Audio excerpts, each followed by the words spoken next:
La exposición es interesantísima. Va acompañada de un trabajo que pudimos localizar en Internet de un señor, de un físico, un meteorólogo, que es fenomenal lo que llegó a hacer.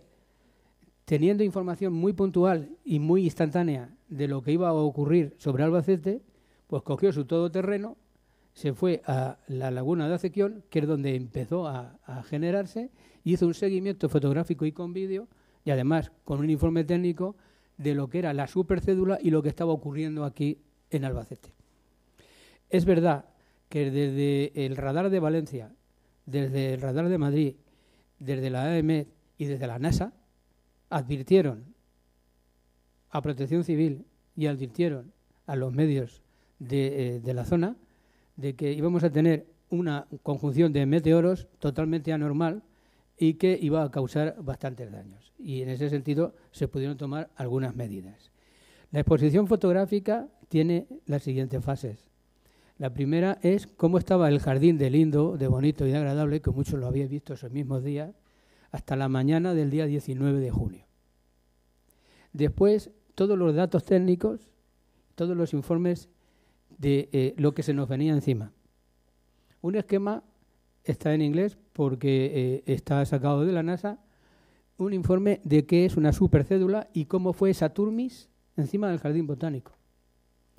Hay una fotografía que se ve una caída térmica hemos calculado 7-8 grados ahora mismo en el diagrama en un minuto. Se ven las fotografías de este señor, que también está reseñado su dirección, de cómo fue evolucionando.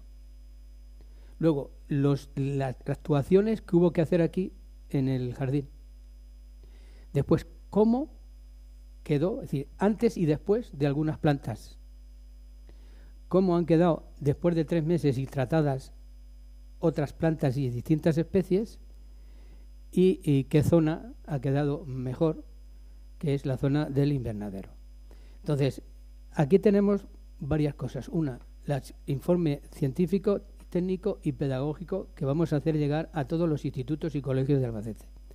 Y luego, facilitar esta desgracia, pero facilitarla como banco de pruebas, como zona de experimentación, para quien quiera hacer un trabajo de lo que ocurrió, cómo se trató, cómo ha ido evolucionando y qué hay que hacer en circunstancias parecidas.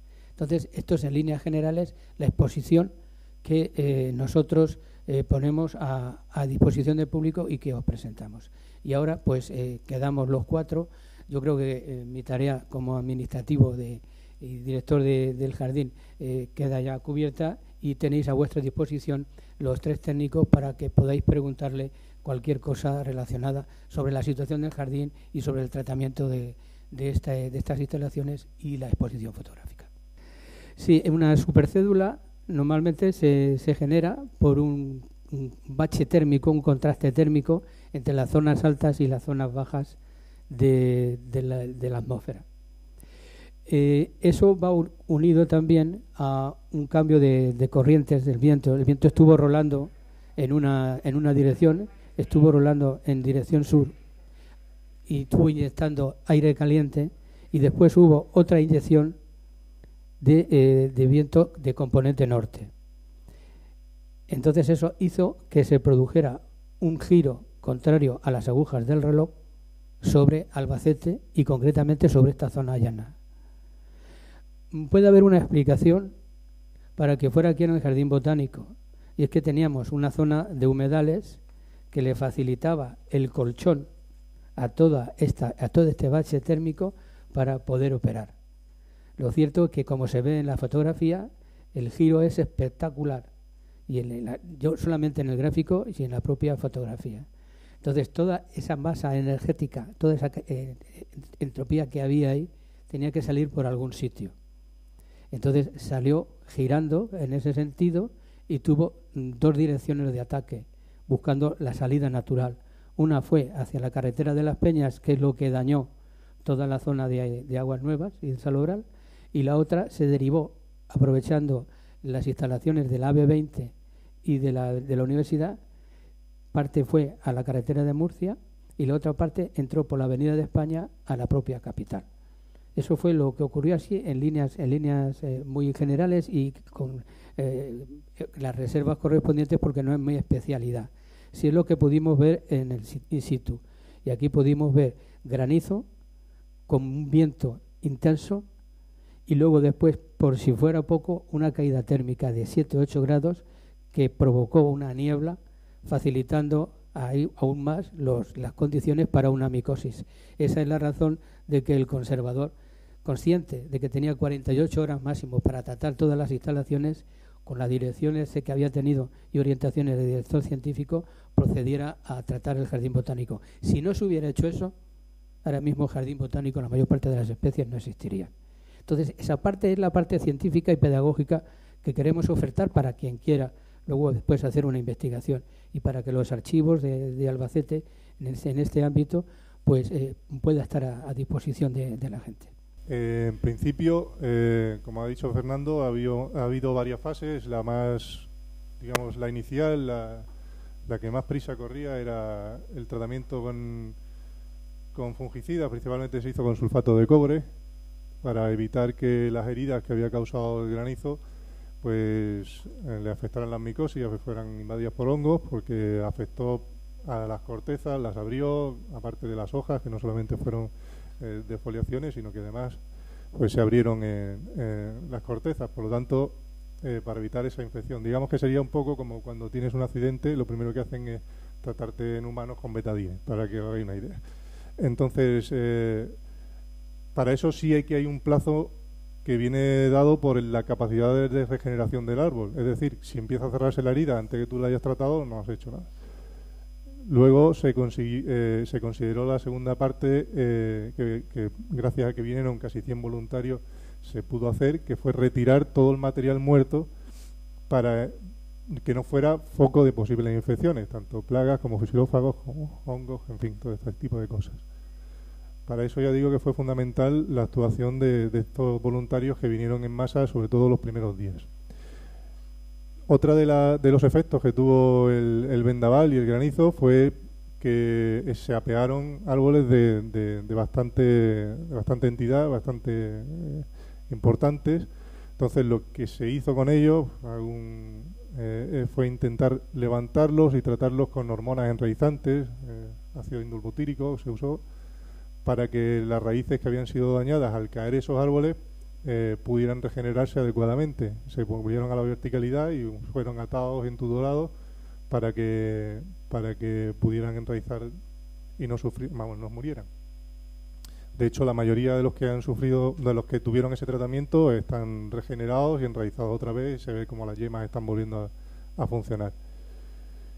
Viene un tercer paso después de todo esto, que es los brotes nuevos, y además con las circunstancias de calor que hemos tenido, necesitaban de dos cosas. Primero, de tres cosas. Una que no se la hemos podido dar, que es temperatura, una temperatura adecuada como la que está empezando a hacer ahora, que justo después de esa fecha vino también uno de los veranos más cálidos y más secos de hace no sé cuántos años. Pero bueno, aparte de eso, necesitaban agua, por lo que se ha intensificado el riego de esa zona, pero no solamente riego, sino fertirrigación, es decir, riego mezclado con fertilizantes o fitofortificantes para que las plantas tuvieran material suficiente para generar esos nuevos brotes. Y después una atención casi individualizada a cada planta para evitar el ataque de plagas que se ven favorecidas por el calor, de plagas de insectos, sobre todo oportunistas, que aprovechan la debilidad de la planta para absorberle para alimentarse de su savia, como pueden ser pulgones, tris, araña roja. En fin, a todos ellos los hemos visto, los hemos combatido con mayor o menor éxito, y han atacado a la mayoría de las plantas, con lo cual ha sido un tratamiento luego pues, con nicotinoides, con piretroides, con lo que hemos tenido a mano, y según la especie que era la que atacaba, la plaga, eran más adecuados o menos para intentar que esos rebrotes llegaran a instalarse, a funcionar. Esto se ha conseguido, yo creo, en un 80% de las especies, Si bien hay otras, sobre todo las leñosas, que van a necesitar una última fase, que es el saneamiento. Es decir, las partes que han sido más dañadas habrá que podarlas ahora en invierno para bien o que se produzca un rebrote desde las partes sanas o bien incluso de cepa en aquellas especies que así lo hagan. Digo que las actuaciones que ha descrito Alejandro, pues más o menos en superficie podemos decir que se está recuperando o se ha recuperado bastante bien un 60 o un 70% de la superficie del jardín, puesto que ha habido zonas que resultaron muy dañadas, como la zona de cultivos anuales o la zona de los huertos ecológicos. La Asociación de Horticultores de Ocio Ecológico se puso manos a la obra al día siguiente y bueno, pues ha conseguido recuperar el aspecto óptimo que tenían antes de la tormenta, porque claro, son cultivos anuales que en 3 meses que han transcurrido pues se han podido recuperar de nuevo, y algunas zonas de cultivos que resultaron totalmente destruidas, por ejemplo en la zona de cultivos industriales la plantación de ricino que quedó totalmente arrasada, se ha puesto otra que actualmente tiene buen aspecto. Es decir, que ha habido las cosas de cultivos anuales se han recuperado bastante bien, más zonas de ornamentales. El invernadero, gracias a la pronta actuación de Alejandro, pues se evitó que entrara el agua y que sufriera daños importantes. Pero luego hay algunas zonas que, eso que os comentaba Alejandro, que habrá que esperar a ver si rebrotan las plantas, que es la zona de los ecosistemas regionales, que aproximadamente pues es el 30% restante. Y es una zona que resultó muy dañada, sobre todo la zona de poniente, en la zona del cerro, la parte que da al este resultó más afectada que la zona que da al oeste. Incluso hay plantas en la zona de Sabinas de Panameras se ve que en el árbol la parte de poniente está muy tocada y la parte que da al este pues prácticamente, al este prácticamente está sin tocar. Es decir, que hubo una zona que resultó más afectada que otra, incluso árboles que una parte del árbol resultó dañada y otra no. Entonces habrá que esperar. Ha habido algunos arbustos, concretamente la cornicabra, los madroños, los durillos, los aladiernos, que se quedaron totalmente defoliados. Como luego ha venido un verano criminal, un verano con unas temperaturas muy altas y sin humedad relativa, aunque se ha regado de vez en cuando, pero la planta no ha reaccionado como esperábamos que reaccionara. Entonces habrá que esperar que llegue el otoño, a ver si llueve un poco, vienen unas temperaturas más suaves, con una humedad relativa más alta, y empiezan a rebrotar. Y si no rebrotan, pues habrá que, como ya comentaba Alejandro, quitar la parte dañada y esperar a ver si rebrotan, y si no, cortar todo y esperar, porque las cosas que he descrito, la mayoría rebrotan de cepa. Habrá que esperar que rebroten de cepa, y si no rebrotan de cepa, pues habrá que volverlas a poner de nuevo.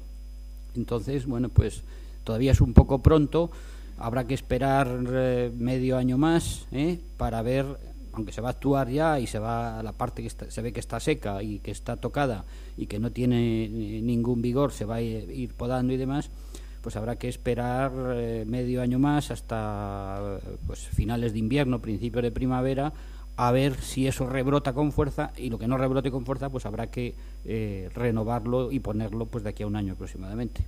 El jardín pues ha resultado herido, digamos herido, no herido de muerte, pero con una herida importante, sobre todo en la parte verde, la parte de las infraestructuras, de los edificios, de los caminos, de las plazas, pues se resienten evidentemente, pero lo más relevante es todo lo que se ha comentado respecto de la planta, alguna de un valor, digamos, medio, más bien estético, y otra de un valor científico de enorme relevancia, que es el trabajo de investigación de muchos años atrás, en los que al final se puede llegar a conseguir planta propia de categoría, ¿no? Bueno, pues me parece que ya se puede decir que el jardín ha salido de la UBI, hemos atendido lo más urgente, y ahora pues toca confiar en que la brotación del año que viene sea satisfactoria, que las temperaturas no nos compliquen mucho más la existencia con los fríos invernales, es decir, que estamos en una zona de riesgo, de alto riesgo natural por la ubicación del jardín, y con una circunstancia extraordinaria, entendemos y esperamos que no vuelva a ocurrir, de este accidente, ¿no? El trabajo continuo, el trabajo intenso, el trabajo silencioso, el que se hace desde dentro, es el que, como decía antes Fernando, es el que está permitiendo que podamos seguir ofreciendo la posibilidad del jardín botánico en Castilla-La Mancha y en Albacete. Entonces yo creo que nos interesa a todos que la gente conozca que después de un problema tan de alto nivel como ha tenido, pues está en condiciones de poder abrir sus puertas en el momento más oportuno, ¿no? Es muy bonito el otoño, precioso. No sé si llegaremos a tiempo de poder tener una apertura en esas condiciones, pero indudablemente estamos en una tarea de largo plazo y, por supuesto, las expectativas hay que mantenerlas así, entiendo yo. Desde el día 17 a hoy, que son 2 días, hemos tenido 5 grupos de personas individualmente que han venido a visitar el jardín y según me pasaba nota la orientadora, solo para el mes de octubre ya tenía fijada la reserva de 14 grupos y todavía no había abierto el correo, cuando me lo ha dado el correo, que haya podido entrar ahora. La gente siente, conoce y valora lo que es el jardín botánico, siente, conoce y valora el esfuerzo que estamos haciendo, quien viene voluntario y quien está aquí, y siente, conoce y valora el cariño que debemos de tener por esta instalación, que es de todos y para todos, y es patrimonio de Castilla-La Mancha, y por lo tanto acude y quiere verlo, y quiere seguirlo, y quiere conocerlo. Antes de terminar, sí quiero decirles que, como se nos había olvidado en la exposición citar la procedencia de algunas de las fotografías, inmediatamente al terminar esta rueda vamos aparte de ponernos en contacto con los medios de los que hemos utilizado la fotografía, vamos a poner también un rótulo indicando el origen de las distintas fotografías de la exposición. No tiene carácter comercial, por lo tanto espero que nadie se moleste. Tiene un carácter formativo, divulgativo y de dar a conocimiento a Albacete lo que han hecho los medios, que era su momento y su responsabilidad, y lo que hemos hecho los demás después. Por cierto, que en la otra parte de la exposición, donde se hace referencia al trabajo de seguimiento por un meteorólogo, por un físico de la supercédula, aparecen párrafos de distintos medios de comunicación de Albacete, citando su procedencia. Así que este señor sí que lo ha hecho. Nosotros nos vais a perdonar, pero por la premura el mejor escribano echa un borrón, pero espero que nos disculpéis. Y muchísimas gracias por el cariño que siempre tenéis con estas instalaciones y con las personas que estamos aquí trabajando. Os lo agradecemos de corazón. Muy buenos días.